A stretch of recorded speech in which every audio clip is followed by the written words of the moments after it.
There are times in your life when you're not going to be happy. And then what are you going to do? Your goal is demolished. And there are going to be plenty of times in your life when you're not happy. There might be years. And so it's a shallow boat in a very rough ocean. Without a plan, you're going to stay right where you are. It's time for you to make a move. Write the rules. Be your own director. Take the power. So what's your plan? How are you willing to change? What is it that you're going to do to make a difference? Make today different than it was yesterday? What actions are you willing to take? The least we can do is consider what we've done and individually, collectively do the best we can to try and turn this thing around. I blame no one. I look in the mirror. On the other side of it, what an opportunity we have, because tomorrow's the first day of the rest of our lives. So what an opportunity we have. For far too long, you've allowed the volume of your past misfortunes, your past setbacks, and your past failures to play way too loudly in your speaker of life. I need you to turn down your past failures and make room to turn up your future success. You have got to change the way you think. It is the whole determining factor of where you go in life.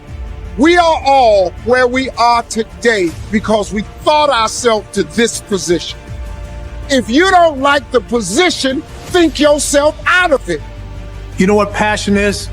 Passion is an emotion. It's an emotion without an action. Passion will get you nowhere. Inner drive will get you nowhere unless you act on it. You have to act on your passion. You have to act on your inner drive. Don't let those feelings stay inside of you. You got to know what to do with them. You got to know how to make them work in order to get what you want. Don't keep it inside. And so embrace the fact that you're going to have to sacrifice and suffer to some extent. Once you've embraced that it's going to happen, it's almost not that bad. Push yourself, get it done, make it happen. Stop looking for external motivation and start building that fire inside of you.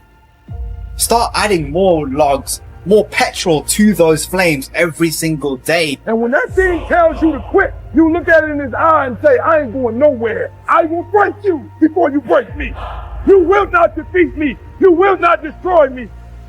You owe it to yourself to feel the pride of knowing you made your life. You didn't get lucky. You worked for it. You sacrificed. When it was hard, you pushed harder. We're trying so hard in our lives to fit in. We try to fit into certain groups, certain frats, certain sororities, among certain friends. Yet the people we idolize most are the ones that stand out. But when you're prepared, there is no fear. There is no fear of failure, okay? Because even if you walked out of something and you feel like you failed at it, your preparation is so strong that you're gonna take that failure and turn it into the outcome you desire. And most people stop at failure, okay? We've all failed at things. I'm gonna continue to fail at stuff, right? It's the most powerful tool you can use, but it all depends on how you use it. We talk about it in Relentless, okay? A scalpel, okay? In the hands of an individual, it can do unbelievable damage. In the hands of a professional, of a doctor, it saves lives. So it's the same thing with failure. It's how you use it. It's that drive inside of you, okay? It's what we talk about, the dark side. The dark side is filled with failure, but it's the fuel that burns you like something that's never burned inside you before. Fully mature people accept that their actions have consequences. A fully functioning adult knows that he or she can choose an action, but once the action is taken, both predictable and unpredictable consequences will follow. The true adult accepts that for every cause there will be an effect. For every action, there will be a reaction. You can choose the action before you act, but you cannot choose or control the consequence or reaction afterward. Intelligent adults are very careful about the thoughts they think and the actions that they take. They do not fool themselves or engage in self-delusion. They don't pretend that things might happen differently, nor do they trust to luck. Inactions also have consequences. What are called crimes of omission are often more serious to your long-term prospects than the mistakes you make. Omitting to think through your values, set clear goals, make plans, commit to excellence, and so on, can be disastrous to your possibilities of great success. The starting point of success is the acceptance of reality. What cannot be cured must be endured. Often people will come to me with challenges they are facing, and I will ask them this simple question: is this a problem or is this a fact? If it's a problem, it's amenable to a solution. There is something that you can do to change it. If you are not happy with the situation, it is up to you to go and do whatever you can to resolve it. A fact, however, is different from a problem. It is something that exists, like the weather, like rain or snow. There is nothing that you can do about it. You can solve problems, but the reality principle says that you have to learn to live with facts. Something unfortunate that has happened is a fact. A sale that did not go through, a business deal that collapsed, a relationship that didn't work out. All of these are facts. Many people waste an enormous amount of emotional energy struggling with facts when they would be much better off concentrating on doing better in the future. Your goal is to be happy, confident, and optimistic. The way that you achieve this is by making these positive responses so automatic that you remain predominantly happy, confident, and optimistic no matter what happens. You can achieve this result by taking specific, proven, practical steps that have been used by millions of people and which work with virtually unfailing certainty. The starting point is accepting complete responsibility for every aspect of your life. The law of sowing and reaping, whatever you sow or fail to sow, is going to determine what you reap in the end. The law of accumulation reminds us that everything counts. Every positive step you take is moving you toward building a great life for yourself. Every positive word or thought or image is deepening your belief and increasing your confidence in your ability to achieve wonderful things. Finally, remember the law of reversibility. If you act in a manner consistent with high performance and high self-confidence, those very actions will generate the feelings consistently.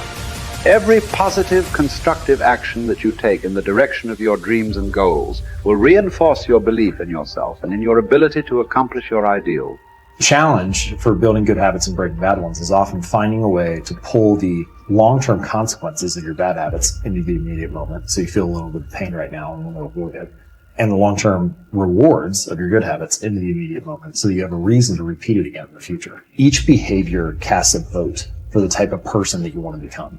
And if you cast enough votes for that type of identity, you start to believe that about yourself, right? Like if you go to church for 20 years, you believe that you're religious. You study Spanish every Tuesday for 30 minutes, you believe that you are studious. So in that way, your habits provide evidence of your desired identity. And I think that that is probably the ultimate reason that habits are so important. It's true, like habits can help you earn more money or be more productive or lose weight. And all that stuff is great. But in addition to the external results that habits provide, they also shape your sense of self. They are the engine or the avenue through which you learn to believe things about yourself. You have to have just one thing in mind: keeping on track, closing out all the noise and the clutter that gets in your way. You've got to identify your target. Let nothing stand in your way. You've got to keep your eye on the target until you've released the arrow. Let nothing capture your attention unless it's in the best interest of your ambition. If you don't keep your mind on what you're doing, if you don't keep focused on the task at hand, it could slip right on by you. Wherever you are, be there. Whatever you're supposed to be doing for the moment, do it. You can't be thinking of everything you have to do at one time, all the time. You have to concentrate on just one thing at a time, one project, one job. You have to take it one task at a time and complete it. Do what you've set out to do. Keep your mind only on that one task. Why? If you don't, you won't accomplish anything. Concentration takes a lot of discipline. It takes a lot of discipline to demand privacy, to keep the do not disturb sign on your door while you're in the middle of an important job. It takes a lot of discipline not to answer the phone every time it rings at home. That's why they make voicemail and answering machines, so you don't have to answer the phone every time it rings. Your family will appreciate an uninterrupted dinner hour. Your night work will get done a whole lot faster. Concentrate on the work at hand and demand of yourself the discipline to stay focused.